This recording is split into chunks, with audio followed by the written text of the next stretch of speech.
Hey folks, it is Tony Russo here for the Pinescast. Before we get into the show, I got a couple notes that I wanted to start with. The first is there were some technical difficulties, so this show is shorter than normal, but don't worry. We will have the folks from the Maryland Coastal Bays back very soon. It's going to be a big year for them. This is their 30th anniversary, and they've got all sorts of cool stuff going on. You can check out the show notes where you will get a link to the Maryland Coastal Bays program's website for all of their upcoming events. They mention a couple events that already happened by the time this podcast comes out. It was unavoidable. The other thing is that we have some advertising opportunities opening up for the Pinescast. What makes podcast advertising among the most effective methods for brand building is that the people who are listening to podcasts are engaged. And as the summer months are coming up and people are looking for things to listen to on the way to the beach, I can assure you that the Pinescast will continue to grow, and it's growing every week. Finally, podcast ads are permanent on here. You send the ad copy in, I read it, and then it is part of that show forever. So today, people are still listening to some of our earliest episodes. Years from now, they'll be listening to this episode, especially since it's about the coastal bays. As a matter of fact, let's get into the show. Ocean Pines is a vibrant residential community nestled on Maryland's eastern shore. With over 9 miles of waterfront property, amenities like an 18-hole championship golf course and a public yacht club, and a rich history dating back to 1968. Of course, if you live here, you probably know most of that. And if you don't, it's almost all apparent from your first visit. Each week on the Pinescast, we work to bring out the ocean pines that might be less apparent. We celebrate the region, the amenities, and, most of all, the people who make and keep Ocean Pines a special place to live. Welcome to the Pinescast, your source of news and insights about ocean pines and the official podcast of the Ocean Pines Association. This week, we are joined by Carly Toulon and Sandy Smith of the Maryland Coastal Bays program. They'll introduce themselves to you when the show starts. They have a bunch of events and opportunities to both volunteer and to donate or to help raise funds for this very important group. And there is, in the next month, in the next couple of weeks actually, a How to Build Your Own Oyster Cage event that I think if you live on the water, you should really consider doing. So anyway, lots of great stuff coming up, and enjoy the show. I'll catch you on the other side. Welcome to the Pinescast. It's great to have you both on. Since there are two of you, I'd like to get you each to introduce yourselves so that everyone knows who's talking and about what. Hi, everyone. My name is Carly Toulon, and I'm an environmental scientist with the Maryland Coastal Bays program. And my name is Sandy Smith. I work on the marketing and outreach component of our program. Excellent. And let's get both of you here. So how did you guys come to get involved with Maryland Coastal Bays, and what was your background before that? Well, okay, since I'm the elder of the group. So back in, 1998, my father was very excited to learn that there was a volunteer program for watercolor monitoring. He had just moved down here full time and lived on the water. So he signed up for that program. And then I worked in the golf industry at the time. And there was rumor that this environmental group was starting, and the whole community was a little nervous that it was going to be sort of a watchdog community. And we're going to put up all sorts of, stop gates on things. So as a representative for the golf community, I had started to go to the Citizens Advisory Committee meetings. So I've been part of the program as a CAC member since its inception. And then I started doing consulting work for him in 2008, and have been with him ever since.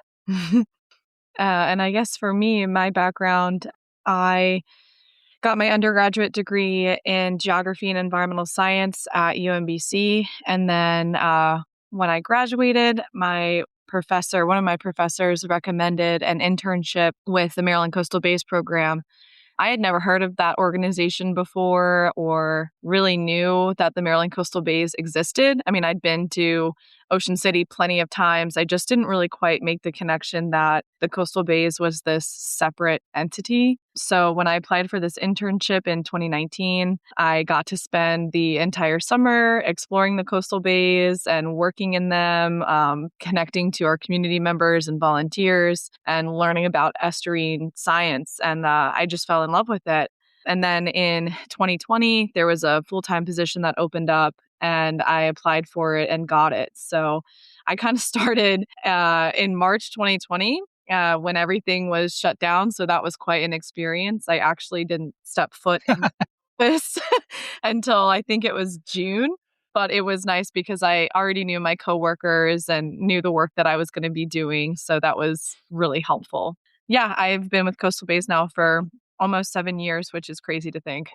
What drew you to, I guess, ecology? What drew you to this line of study? I kind of have always known what I wanted to do. I guess I'm that stereotypical 90s kid that grew up wanting to be like a dolphin trainer. Oh, I see. And like work at the aquarium. So I've always been drawn to the ocean and the beach and wanting to live here. And when I finally got that opportunity, I couldn't pass it up. So when I was in college and I wanted to initially study marine biology, and then I saw that I had to take Calc 2 and microbiology and all of these other things that were not for me, I decided that environmental science was a better suited major.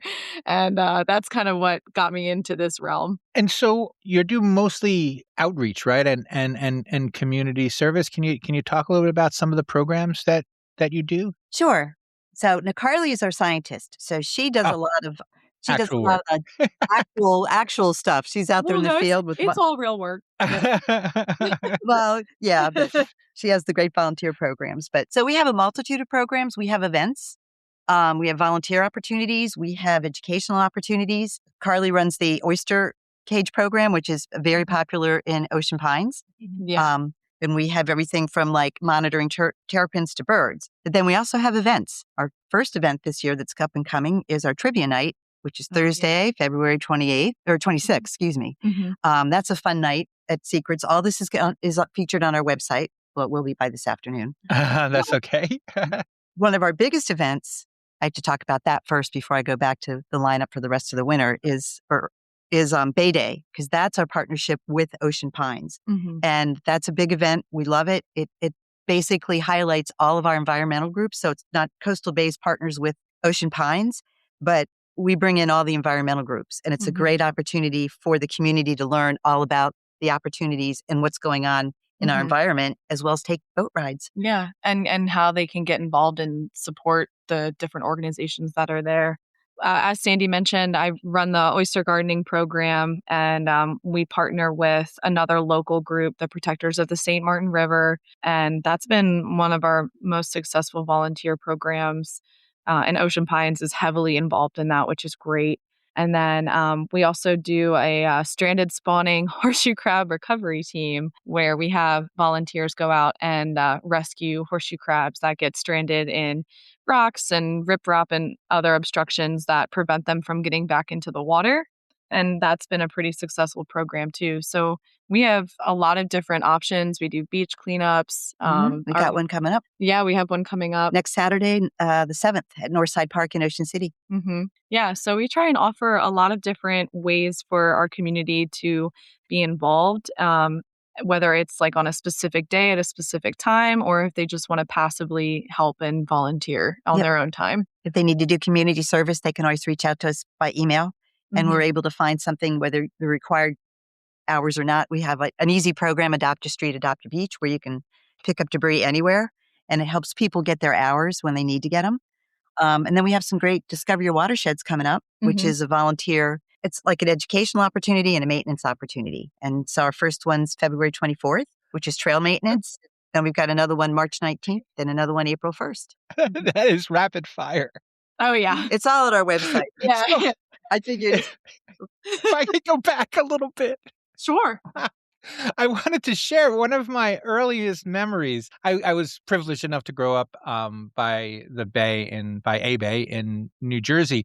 And when I was little, we would go down and we would help the horseshoe crabs come back in. when they would get stuck. And, we learned how my dad, showed us how to throw them back in. Mm-hmm. That is more important than I think people realize. So can you tell me a little bit about why that's important and how people can properly handle horseshoe crabs when they see them? When do they know to rescue them, and when are they laying eggs and that kind of thing? Yeah, of course. I love horseshoe crabs so much, and I could probably take up this entirety time talking about them, but I'll try and keep it short. Horseshoe crabs are significantly important for a multitude of reasons, including the ecological benefits that they provide to our migrating shorebirds and other marine and estuarine species that feed off of their eggs. They contribute a lot to our fisheries, our commercial fisheries, and then they are also important to our human health as their blood is used to test endotoxins in any injectable drugs. So if you've ever gotten a vaccine or anything like that, a horseshoe crab's blood was used to ensure that that was safe for humans before it was injected into you. A lot of people have really good intentions when it comes to helping horseshoe crabs.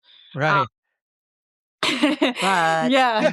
That's why I figured you should talk about But it. there is a difference between an actively spawning horseshoe crab and a stranded horseshoe crab.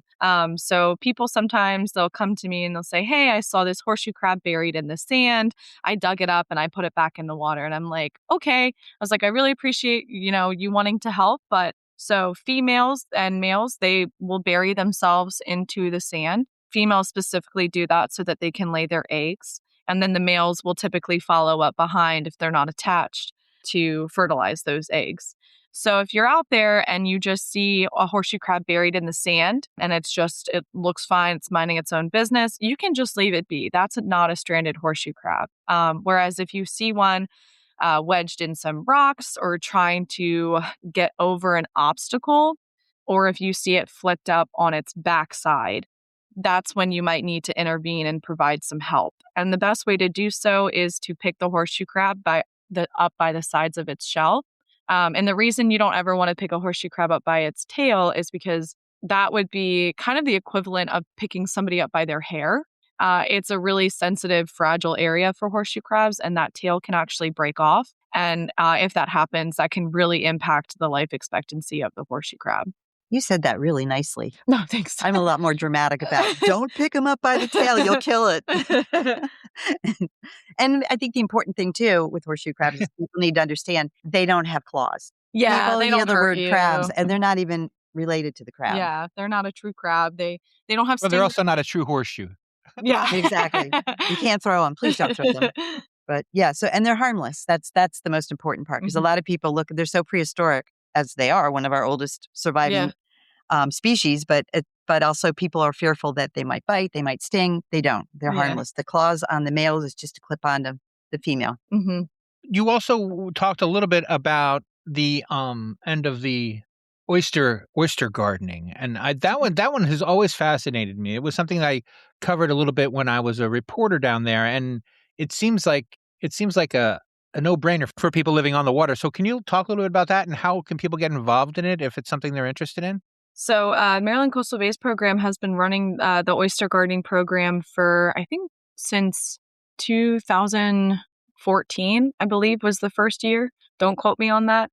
But we, for a long time, were doing that in partnership with the Oyster Recovery Partnership and Maryland Department of Natural Resources and Horn Point through their Marylanders Grow Oysters program. We fell out of that program in the last 2 years due to funding cuts, which is understandable because the MGO is predominantly focusing their efforts on the Chesapeake Bay restoration and restoring, I think, those 6 or 7 targeted areas. So when the funding got cut significantly, we were one of the programs that were unable to continue on, which was nobody's fault. They really wanted us to continue on. It just happened to be that way. So we wanted to continue that program and, we had a ton of volunteers who are super dedicated and love taking care of their oysters. And so we were able to keep that program running, which is great. And basically what the volunteers do is at around October, they get oyster seed and they raise those oysters in their cage throughout the year. They take care of their cage, they clean it, make sure the oysters are doing well. And then at the end of the year, we have an oyster exchange event where we all get together. We'll power wash their cages in case they need a little extra cleaning. We'll collect the oysters that they've grown for the year, and then we'll provide them with new seed. And then Maryland Coastal Bay's program will take those oysters and plant them out at different restoration sites. And like I said, we do that in partnership with the Protectors of the St. Martin River, which they run their own oyster gardening program. Because of our limited capacity and budget, we are only really able to do the event kind of throughout October when we're like collecting the oysters and all of that. But Joe Jankowski, through the Protectors of the St. Martin, he takes volunteers on, I think, throughout the year. So if you're interested in that, he does charge for a cage and oysters, but he's gotten the cost quite low. Our program is free to volunteers, though. So if you're interested in joining, you can shoot me an email. It's ctoulon@mdcoastalbays.org. And yeah. And if you want to assist in that program, on March 19th, we're going to be doing an oyster cage building day. So wow. Tell me about that. So how does that work? What do you do? So we are kind of trying to switch gears from our traditional hanging cages to floating cages. And Joe Jankowski was actually the one who spent a lot of time designing and perfecting the floating cages. So I give all of the credit to him. And he's going to be out with us at the Maryland Coastal Bay's office for those few hours, providing guidance and assistance where people can come out and help build those cages that will then be given to volunteers to use for the program. And so that's a great way to learn more about the program, to see if you're interested, not only just to help us build the cages, but also if it's a program you want to participate in. Another important, I guess, programs that can be participated in are some of your fundraising events, because if you don't live someplace where you can put oysters out and you don't have access to, horseshoe crabs to rescue, you can still kind of, help fund the good work that you guys are doing. So tell me a little bit about that. Was this a good segue into what this year is? Oh, yes.